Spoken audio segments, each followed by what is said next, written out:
Claim नहीं है, logical claim है, पॉलिटिकल क्लेम है, टेक्निकल क्लेम है और सत्य भी है, तथ्य भी है। कांग्रेस और राष्ट्रवादी यही कहना है कि बैठेंगे, बात करेंगे, शरद का नाम सामने चले आता है। इंडिया अलायंस को लेकर देखिए, नाम मैं व्यक्ति में नहीं जा रहा हूं, क्योंकि व्यक्ति कोई भी हो, हर एक के बारे में आदर है ही। वैसे कांग्रेस भी कोई बड़ी व्यक्ति का नाम ला सकता है, कोई भी ला सकता है। एक ही बात है, अगर एमवीए और इंडिया अलायंस पूरी आप देखें तो जो भी विषय में हम लड़ रहे हैं, फिर वो अदानीकरण जो हो रहा है, देश का हो रहा है, महाराष्ट्र का हो रहा है, मुंबई जो बेची जा रही है बीजेपी के हाथों से, ये सारे जो संविधान पे अन्याय हो रहा है, महाराष्ट्र पे अन्याय हो रहा है, उसके खिलाफ हम कंधों से कंधा लड़ाते हैं, कांग्रेस के साथ उधर साथ में रहते।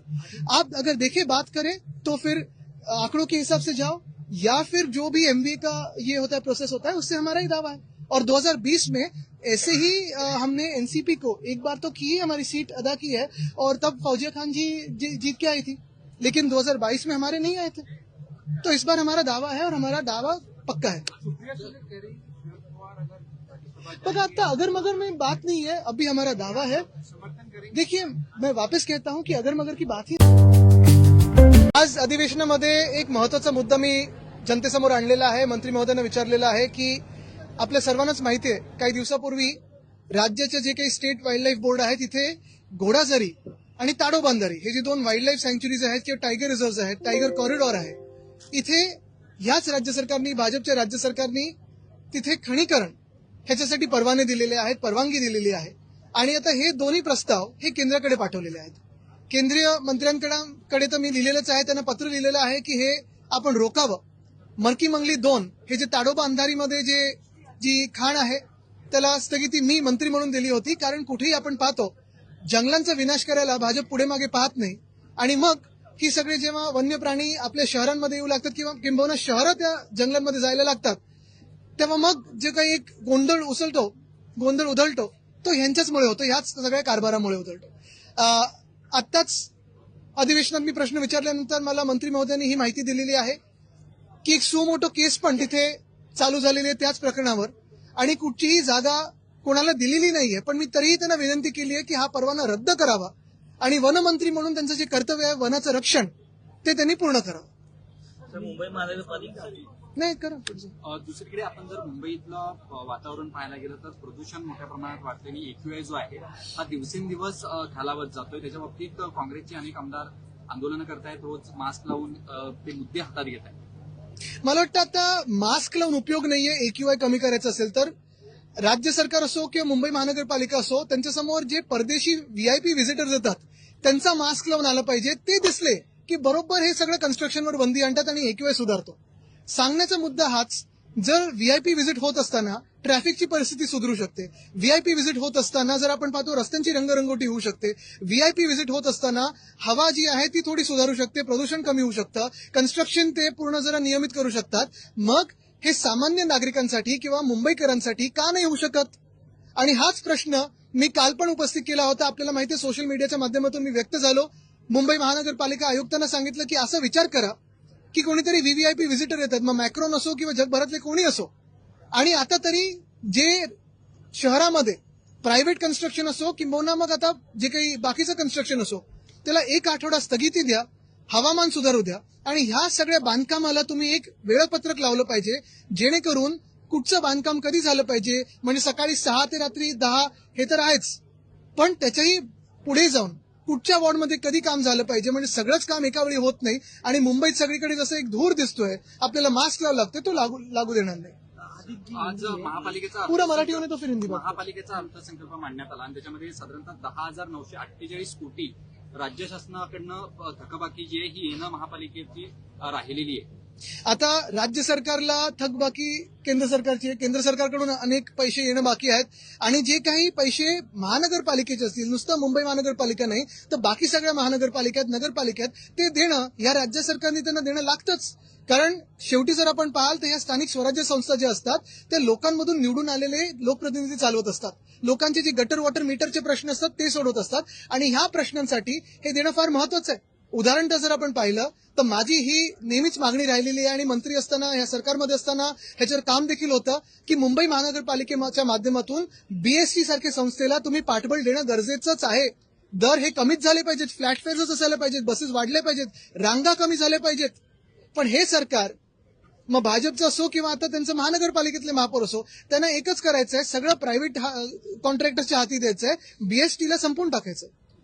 आदित्यजी, एकीकडे अनेक जिल्ह्यांमध्ये पोलीस भरती सुरू आहे आणि मैदानी चाचणीमध्ये अनेक कॅन्डिडेट जे आहेत ते अपात्र ठरत आहेत. त्याचं कारण म्हणजे प्रशासनाने यंदा जी उंचीचे कारण दाखवलेले आहेत, कारण या उंचीच्या ज्या काही यंत्रणा आहेत त्याच्यावरती या सगळ्या कॅन्डिडेट्सनी अनेक प्रश्न उपस्थित केलेले आहेत. तिथेच दुसरीकडे प्रशासनाने या सगळ्या कॅन्डिडेट्सची सोय केलेली नाहीये व्यवस्थित, त्यामुळे अनेक जे कॅन्डिडेट्स आहेत त्यांचे दुर्दैवी मृत्यू देखील होत आहेत. आता हे जेव्हा तुम्ही सगळं ऑर्गनाईज करत असता, त्याच्यातून तुम्ही किती तयार आहात या सगळ्या गोष्टी नीट करून घेण्यासाठी हे दिसतं. आणि जे तुम्ही आता मला सांगितलं उंचीचे जे काही त्याच्यात नियम टाकले असतील वगैरे, ह्याच्यातून या सरकारची वैचारिक उंची काय आहे ते कळतं.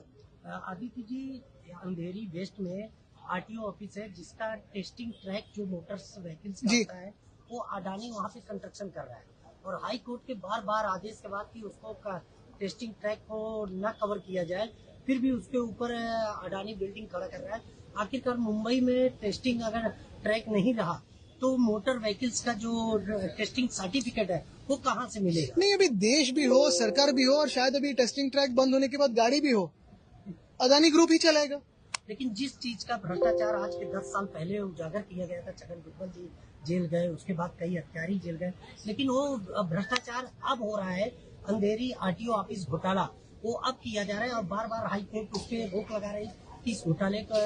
देखिए, अगर एक नाम सबके सामने आता है, सरकार के सामने आता है, तो सर झुका के वो नमन करते हैं, कोई आगे पीछे सोचता नहीं है. समझ लीजिए मालेगांव के आपने देखते हैं, मालेगांव महापालिका में जो बिजली विभाग था वहाँ पे कुछ जो मजदूर कर्मचारियों ने नमाज अदा की गई और उन पर कार्रवाई की मांग हो रही है, उन पर कार्रवाई की जाए, पुलिस मांग कर रहे हैं.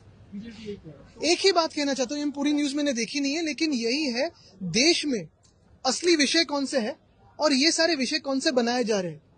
मेरा तो सवाल ये होगा कि उस बिजली के डिपार्टमेंट से लोड शेडिंग है या नहीं है, उस पर विचार कीजिए. बिजली किस दर से जारी है, कि पूरी जिसकी जिम्मेदारी है उतनी बिजली किसी जिसकी जरूरत है उधर जा रही है क्या. यानी हम देश को कहाँ लेके जाना चाहते हैं और भाजपा कहाँ खींचना चाहता है, ये इसमें जो एक अंतर है उसके बारे में हम नहीं तो आपने सोचना चाहिए. डीजीसीए ने कारवाई केलेली आहे बीएसआर कंपनी. तुम्ही यांचा प्रश्न घेतला होता. मराठीत. त्यामुळे जी काही उड्डाणं आहेत त्यांच्यावरती बंदी घातलेली आहे. खरं तर ही नाही, आता बघा, तुम्ही डीजीसीएचं जर सांगायचं झालं तर काल पण मी कुठेतरी वाचत होतो की उडान स्कीम मध्ये जेवढे एअरपोर्ट झालेले आहेत त्याच्यातून अनेक एअरपोर्ट्स बंद पडलेत. पहिली गोष्ट म्हणजे हा पैसा खर्च केला कोणासाठी, कशासाठी, कोणाचे कॉन्ट्रॅक्ट होते, कोणते एअरपोर्ट चालवतं, हा एक विषय जरी झाला तरी कालच पाहिलं तर अंदमान की कुठेतरी एक हेलिकॉप्टर पडलेलं आहे, एक एअर अँब्युलन्स पडली, त्याच्यात 7 जण तर गेलेच, पण त्याच्यात ब्लॅक बॉक्स पण नव्हता. मग दुसरं स्पाइस जेटचं विमान होतं, त्याला इमर्जन्सी डिक्लेअर करून परत यायला लागलं. म्हणजे काय नेमकं चाललंय. वरतून हवेतून जायचं तिथे धोका, बोटीतून जायचं त्याच्यात धोका, रस्त्यातून जायचं तर खड्ड्यात पडून कोण मरतंय, कोणी मदतीला जात नाहीये. नेमकं हे सरकार, आता काल त्याने एक ठराव केला की आता आम्ही नागरिकांसाठी काम करू, पण मग 12 वर्ष कोणासाठी काम करत होते माहित नाही मला. आदित्य, मुंबई कोणाला मनीष कांबळे नावाचा पीएस आहे, त्याला अटक केलं एसीबीने. चांगले. राज्यसभेसाठी एकूणच चर्चा मोठ्या प्रमाणात होताना दिसते आहे. नेमकं बघा, चर्चा कुठेही होत नाहीये. स्पष्ट मत आहे, जे पहिल्यापासून आमचं मत आहे ते आत्ता पण आहे. आत्ता पाहिलं महाविकास आघाडी जर आपण पाहिली जी आम्ही लढत देत आहोत, मग ते अदानीकरण जे होतं मुंबईचं आणि महाराष्ट्राचं, धारावीचं जे अदानीकरण होत आहे, संविधानावर जो हमला होत आहे, आम्ही आणि काँग्रेस जे काही लढत देत आहोत ती स्पष्टपणे देत आहोत. पण ह्याच्यात एक महत्वाचं आहे, जर आपण महाविकास आघाडीचं जर तथ्य पाळलं आणि पाहिलं तर त्याच्यात जास्तीत जास्त ज्यांना सीट्स आहेत त्यांना पहिला टर्न आलं पाहिजे, तो आमचा आहे. परत मी तुम्हाला सांगतो, हे जरी असलं लॉजिकली तरी दुसरी गोष्ट म्हणजे संजय राऊत जी असतील किंवा प्रियंका चतुर्वेदी जी असतील, आमचे 2 खासदार म्हणून, मी याच्यात नावं म्हणून नाही पाहते, व्यक्ती म्हणून पाहत नाहीये, 2 खासदार म्हणून पण राज्यसभेत इंडिया आघाडीत बाकीचे कोण आहेत कोण नाहीत मला माहित नाही, कोण वॉकआउट करतं, कोण अदानी वगैरे ह्या सगळ्या विषयावर, पण आम्ही काँग्रेस बरोबर ठामपणे लढत आहोत. देशात तुम्ही पाहता इंडिया आघाडीत कोण कोण आहे आता तरी मला माहित नाही, पण शिवसेना उद्धव बाळासाहेब ठाकरे पक्ष म्हणून आम्ही लढत देत आहोत. आता प्रश्न हाच राहतो की ज्यांची जास्तीत जास्त संख्या आहे, ज्यांचा टर्न आहे आणि ज्यांचा आवाज तिथे बुलंद आहे राज्यसभेत, म्हणून आमचा क्लेम आहे. आणि आमच्या पक्षाच्या आमदार जे आता मतदान करतात त्या ह्याच्यात त्या 20 जणांचं ठाम मत आहे की शिवसेना उद्धव बाळासाहेब ठाकरे पक्षाकडे ही सीट यावी. आम्ही ह्या सीटवर क्लेम केलेला आहे, दावा केलेला आहे आणि कुठेही त्याच्यात बदल झालेला नाहीये. शरद पवारांच्या संदर्भात जे बोललं जात आहे नेमकं संजय राऊत पण बोलताना बोलतात की त्यांची इच्छा आहे आणि बघा, तुम्हाला परत एकदा सांगतो, मी व्यक्ती म्हणून नाही, मी माझं पक्षाचं मत सांगतो. व्यक्ती म्हणून अर्थात आदर आहेच, पण पक्ष टू पक्ष विचार केला, जर आम्ही काँग्रेस असो मग राष्ट्रवादी असो हे सगळे जर पक्ष म्हणून विचार केले तर मी माझ्या पक्षाचं बोलणार आणि मी माझ्या पक्षाचं मत तिथे मांडत आहे, ते त्यांच्या पक्षाचं मत मांडत आहेत, काँग्रेसच्या पक्षाचं मत मांडत आहे. पण कुठेतरी मग या संदर्भात विधान परिषदेवर परिणाम होताना दिसत दोन्ही निवडणुका संबंधित नाहीत, वेगळ्या वेगळ्या निवडणुका आहेत. नाही तर 2029 ची पण चर्चा करायला लागेल. मग आत्ताची होऊन गेलेली निवडणूक कोण कुठे लढलं, कसं लढलं, कोण कुठच्या गटात गेलं जिंकून आल्यानंतर, ह्याच्यावर पण चर्चा व्हायला लागेल. अजी सवाल ये कि राज्यसभा को लेकर आपने बार बार कह रहे हैं कि आपके पार्टी का व्यक्ति जाना चाहिए वहाँ पे आपका